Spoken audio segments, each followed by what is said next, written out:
से संबोधित कर रहे हैं, सुनिए।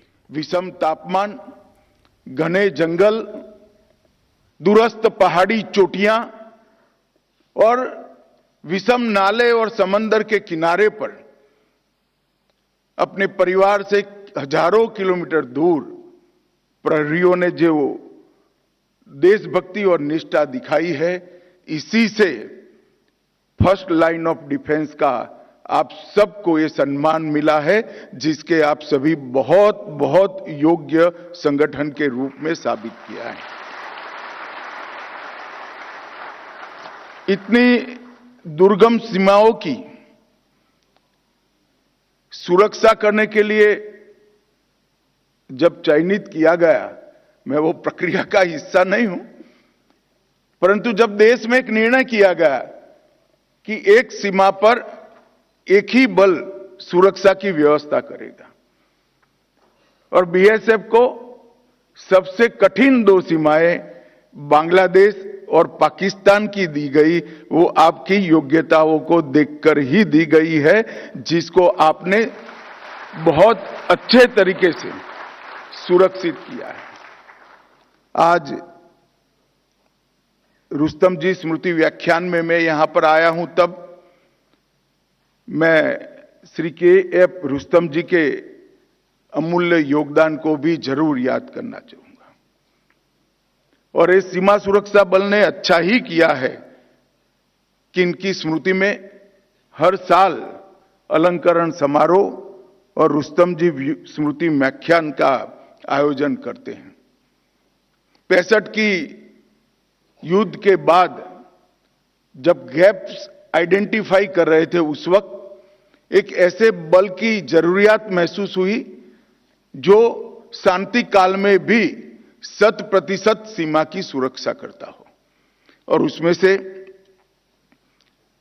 बीएसएफ का विचार जन्मा, बीएसएफ का भी जन्म हुआ और श्रीमान रुस्तम जी पहले सीमा प्रहरी बनकर इसके स्थापक डायरेक्टर भी बने।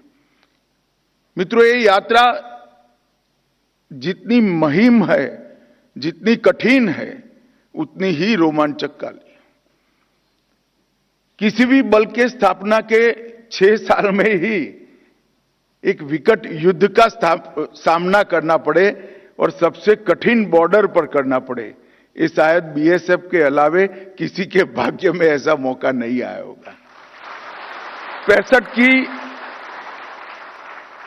65 की स्थापना के बाद 1971 के हम पर थोपे गए युद्ध में बीएसएफ के जवानों ने जो वीरता दिखाई, जो योगदान दिया, उसको ना भारत कभी भूल सकता है, ना कभी बांग्लादेश ने भूलना चाहिए। बांग्लादेश के सृजन में बीएसएफ की बहुत बड़ी भूमिका रही और अन्याय के खिलाफ लड़ने में बीएसएफ कितनी बहादुरी के साथ मोर्चा ले सकती है, इसका एक बहुत उत्कृष्ट उदाहरण 71 की लड़ाई में सेना के साथ कंधे से कंधा मिलाकर अपनी भूमिका निभाई, तब सामने आया। मित्रों, आज यहां पर सीमा प्रहरियों को अलंकृत भी किया गया, गैलेंट्री मेडल्स दिए गए, मेरिटोरियस मेडल भी दिए गए। ये जिन जवानों को मेडल मिले हैं वो प्रतीकात्मक है। उनकी ड्यूटी ऐसी जगह पे थी, उनका कालखंड ऐसा था, जिसके कारण उन्होंने अपने दायित्व को अच्छे से निभाया, बहादुरी दिखाई और मेडल का अधिकार मिला। परंतु एक मानो में ये मेडल सभी सीमा प्रहरियों की बहादुरी, जज्बे और समर्पण को सम्मानित करने की एक प्रक्रिया है, जो अंदर भी है, बॉर्डर पर भी है और आंतरिक सुरक्षा के लिए भी जूझ रहे हैं। ये प्रतिनिधि जो आपके आज यहां मंच पर दिखाई पड़ते थे, वो आप सभी का प्रतिनिधित्व करते हैं। तो इन मेडल्स के लिए मैं हर एक सीमा प्रहरी को बहुत बहुत बधाई और अभिनंदन करना चाहूंगा। सीमा की सुरक्षाओं के साथ साथ बीएसएफ ने आंतरिक सुरक्षा, आपदा प्रबंधन और आतंकवाद विरोधी अभियानों में भी बहुत अच्छे से हिस्सा भी लिया है और परिणामों को भी प्राप्त किया है। चाहे चुनाव कराना हो, चाहे कोरोना हो, चाहे खेल का मैदान हो, चाहे आतंकवाद का सामना करना हो, चाहे नक्सलवाद का सामना करना हो, चाहे उत्तर पूर्व में शांति की स्थापना करनी हो, हर मोर्चे पर जब बीएसएफ को तैनात किया गया, बीएसएफ ने बहुत अच्छे तरीके से अपनी ड्यूटी को निभाया है। मित्रों, आज मैं यहां आया हूं तब आज ये अलंकरण समारोह एक प्रकार से ऐसे समय हुआ है जब बीएसएफ और सेना ने एक अप्रतिम शौर्य का उदाहरण पूरी दुनिया के सामने प्रस्थापित किया है। ऑपरेशन सिंदूर ये हमारे प्रधानमंत्री की दृढ़ राजनीतिक इच्छा शक्ति, हमारी सूचना एकत्रित करने वाली संस्थाओं की सटीक सूचना और सेना का मारक क्षमता का अद्भुत प्रदर्शन, ये तीनों मिलता है तब ऑपरेशन सिंदूर बनता है। मैं आज ऑपरेशन सिंदूर के बैकग्राउंड की भी जरूर बात करना चाहूंगा। मित्रों, हम सभी जानते हैं कई दशकों से हमारा देश पाक प्रेरित आतंकवाद का सामना कर रहा है। सालों तक कई बड़ी बड़ी घटनाएं पाकिस्तान ने की, मगर इसका जवाब, उचित जवाब नहीं दिया गया। हम संरक्षात्मक काम करते रहे, हमारे लोगों की जान बचाने के लिए बहुत अच्छा काम हमारी पुलिस, सेना, बीएसएफ सबने किया, मगर कभी भी उचित जवाब नहीं दिया।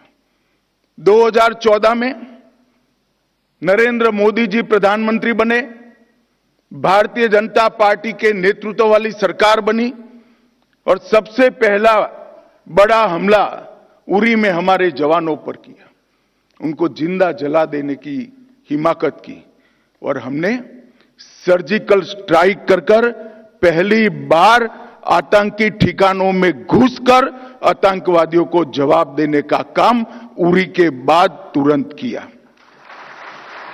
हम मानते थे कि संदेश से शायद अब सब कुछ रुक जाएगा, मगर नहीं रुका। पुलवामा में हमला हुआ, सीआरपीएफ के जवानों को आतंकी हमले में उड़ा दिया गया। भारत की सेनाओं ने एयर स्ट्राइक कर इससे उरी से कठोर जवाब देने का प्रयास किया और फिर से एक बार हमने आतंकी अड्डों को उड़ाने का काम किया। और उसके बाद पहलगांव में इंतहा ही कर दी। निर्दोष यात्रिकों को धर्म पूछकर अपने परिवार के सामने, परिवार के महिला सदस्य और बच्चों के सामने चुन चुन कर निर्ममता पूर्वक मारने का पाप पाक प्रेरित आतंकवादियों ने किया। और उस वक्त हमारे प्रधानमंत्री जी ने उनको कहा था, बिहार से कहा था कि इसका उचित जवाब दिया जाएगा और ऑपरेशन सिंदूर ये उसका जवाब है। आज पूरी दुनिया हमारी सेना की वीरता और मारक क्षमता की भूरी भूरी प्रशंसा कर रही है। और मैं आज इस मंच पर से सेना के उन वीर जवानों को, तीनों सेनाओं ने मिलकर जो पराक्रम किया है, वो सभी को समग्र राष्ट्र की ओर से मैं उनको अभिनंदन भी करना चाहता हूं और धन्यवाद भी कहना चाहता हूं कि आपने देश के स्पिरिट को वहां तक पहुंचाने का काम किया है जहां पहुंचाने की जरूरत थी। दुनिया भर में कई जगह पे कई जगह पे आतंकी हमलों का जवाब दिया गया है, परंतु भारत ने जो जवाब दिया है वो एक प्रकार से अलग है। जब पहलगांव पर हमला हुआ उसके बाद हमने 8 तारीख को ऑपरेशन सिंदूर लॉन्च किया। कुछ ही मिनटों के ऑपरेशन में हमने 9 आतंकी अड्डों को समाप्त कर दिया, जिसमें से 2 उनके हेडक्वार्टर थे। मगर उसमें बारीकी से समझने की यह बात है कि ना हमने पाकिस्तान के सेना के इंस्टॉलेशन को कभी तबाह किया, ना कभी एयरबेस को तबाह किया। हमने सिर्फ और सिर्फ आतंकी अड्डों को ध्वंस करने का काम किया, जिन्होंने हमारी धरती पर गुनाह किया था। मैं फिर से एक बार कहना चाहूंगा, ना हमने सेना के हवा अड्डों को, स्थापनाओं को छुआ, ना उनके एयरबेस को छुआ। 8 तारीख को केवल और केवल पाकिस्तान में बसे जैसे मोहम्मद, हिजबुल मुजाहिदीन, लश्कर तैयबा और उनके हेडक्वार्टर, ट्रेनिंग कैंप और एक प्रकार से भारत में आतंकवादियों को घुसपैठ कराने के अड्डे को तबाह किया। हम मानते थे कि इतना इनफ है और हमने तो हमला आतंकवादियों पर किया था, मगर पाकिस्तान ने साबित कर दिया कि जो आतंकवाद यहां पर है वो पाक स्पॉन्सर है। आतंकवादियों पर किए गए हमले को पाकिस्तान ने अपने पर किए गए हमले में मानकर 8 तारीख के बाद हमारे देश के सिविलियन स्थान, हमारे सेना के संस्थानों पर हमला करने का साहस किया, दुस्साहस किया। हमारी एयर डिफेंस सिस्टम बहुत अद्भुत थी, कुछ बिगाड़ नहीं पाए।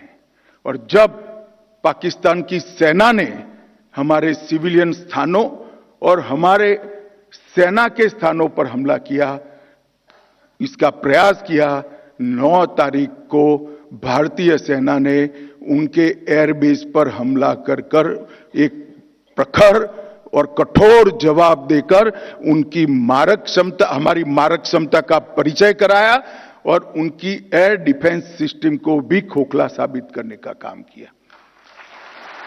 और यहां पर भी हमने कहीं पर भी पाकिस्तान के सिविलियन स्थानों पर हमला नहीं किया था। ऑपरेशन सिंदूर और उसके बाद की घटनाओं के कारण आज पाकिस्तान पूर्णतः एक्सपोज हो चुका है कि भारत में जो टेररिज्म है वो पाक स्पॉन्सर है। पाकिस्तान के द्वारा स्पॉन्सर टेररिज्म भारत के अंदर हो रहा है, क्योंकि जब पाकिस्तान के टेरर के अड्डों पर हमला किया, जवाब पाकिस्तान की सेना ने दिया। जो उनके आतंकवादी आका मारे गए, उनका जब नमाजे जनाजा जब हो रहा था, पूरी दुनिया ने देखा पाक सेना के आला अफसर इनके कॉफिन को कंधा भी दे रहे थे और वहां नमाज पढ़ने के लिए उपस्थित भी थे। एक प्रकार से अब तक पाकिस्तान जो डिनाई कर रहा था, वो आज दुनिया के सामने ऑपरेशन सिंदूर के बाद पूर्णतया एक्सपोज हो चुका है कि भारत में टेररिज्म पाक स्पॉन्सर टेररिज्म है। इसमें अब दुनिया में किसी को शंका नहीं रही है। और मैं फिर से एक बार कहना चाहता हूं कि ऑपरेशन सिंदूर अपनी भूमि पर हुए टेरर हमलों के जवाब के इतिहास में सबसे सटीक और सभी उद्देश्यों को पूर्ति करने वाला ऑपरेशन था। और इस सटीक ऑपरेशन का न केवल भारत, पूरी दुनिया के एक्सपर्ट्स भूरी भूरी प्रशंसा कर रहे हैं और हमारे सेना के जवानों की भी प्रशंसा, इनकी वीरता की प्रशंसा, इनकी मारक क्षमता की प्रशंसा और साथ में सेना के संयम की भी प्रशंसा हो रही है कि हमने केवल आतंकी अड्डों और उनके एयरबेस को ही टारगेट किया। मित्रों, 100 किलोमीटर अंदर घुसकर पहली बार हमारी सेना ने पाकिस्तान को जमीन दिखाने का पराक्रम किया है।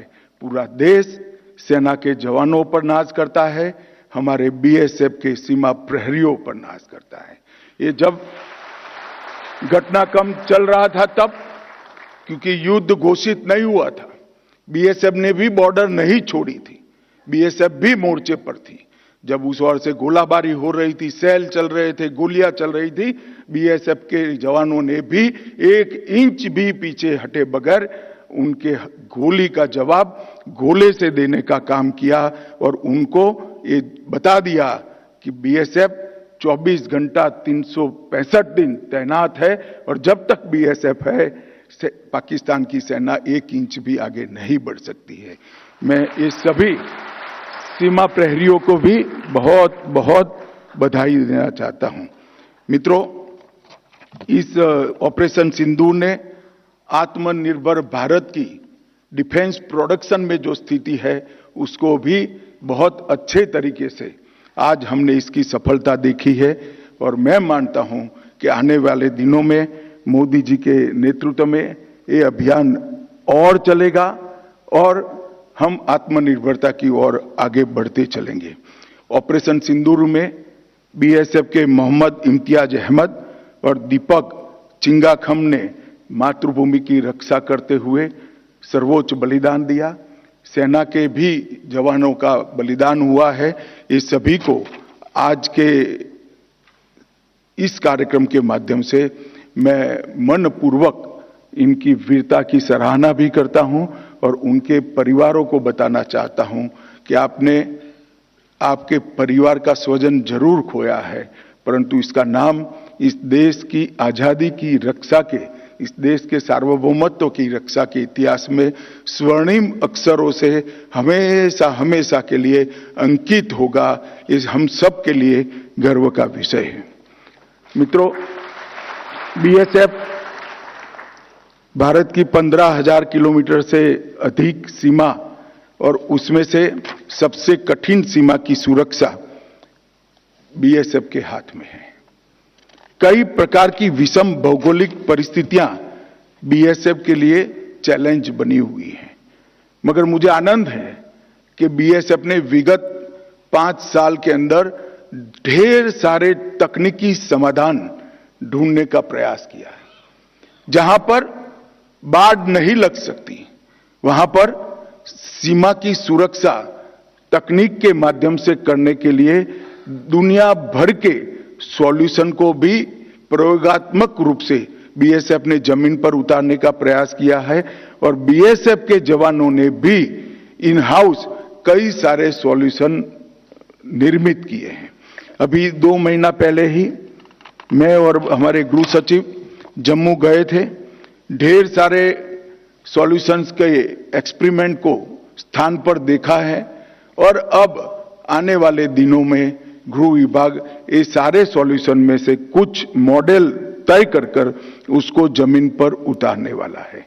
मुझे पूरा भरोसा है कि जहां पर भौगोलिक विषमता हमारे आड़े बहुत बड़ी अड़चन बनी है, ऐसी सीमा की सुरक्षा के लिए भी बीएसएफ ने ढूंढे हुए तकनीकी समाधान आने वाले दिनों में देश को सुरक्षित करेंगे।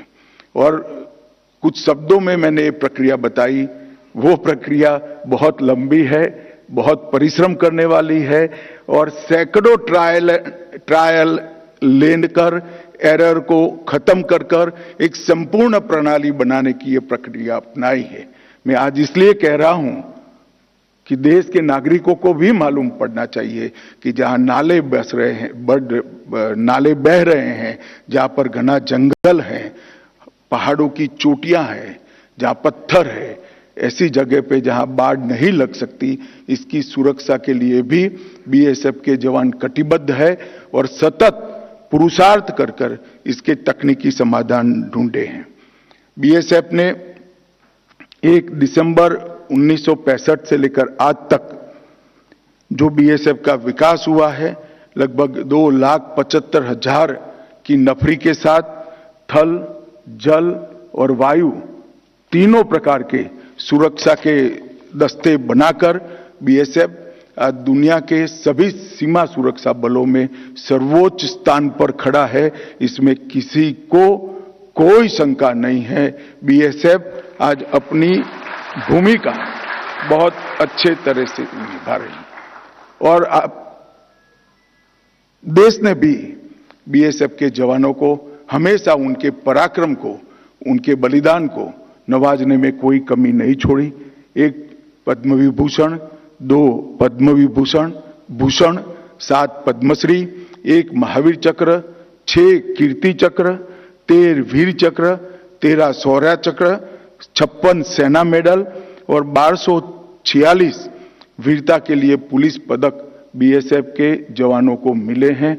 वही बताता है कि एक बल इतने सारे पदक पर जब अधिकार करता है और सभी प्रकार के पदक पर अधिकार करता है तो उनकी निष्ठा कितनी अद्भुत होगी।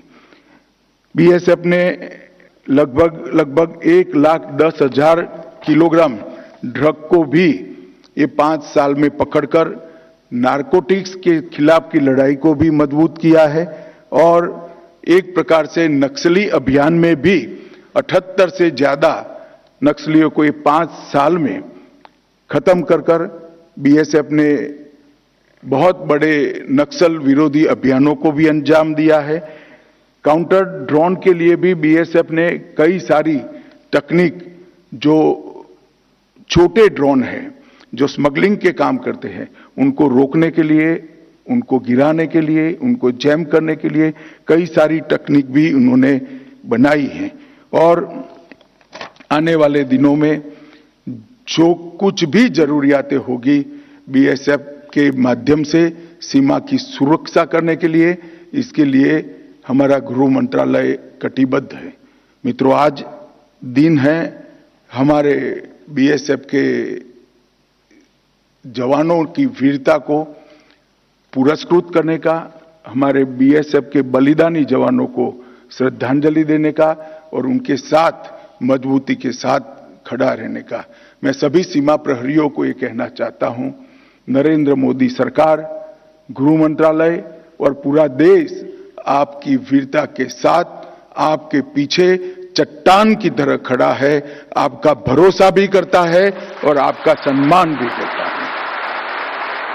और जब जब सीमा से कोई भी चीज के समाचार आते हैं और जब मुझे मालूम पड़ता है कि मेरा सीमा प्रहरी वहां उपलब्ध है, मौजूद है, तब मैं आराम से चैन की नींद सोने में कोई कसर नहीं छोड़ता, क्योंकि मुझे मालूम है सीमा प्रहरी है तो कुछ नहीं होने वाला है। नुकसान होगा तो सामने वालों का ही होगा, हमारे देश का नहीं होगा।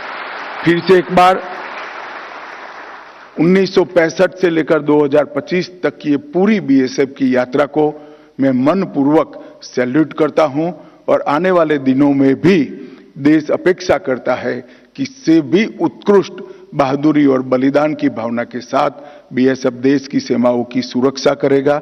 और मुझे विश्वास है, देश के विश्वास के प्रति आप निश्चित खड़े होंगे। रुस्तम जी साहब को फिर से एक बार मनपूर्वक याद कर मेरी वाणी को विराम देता हूं। नमस्कार।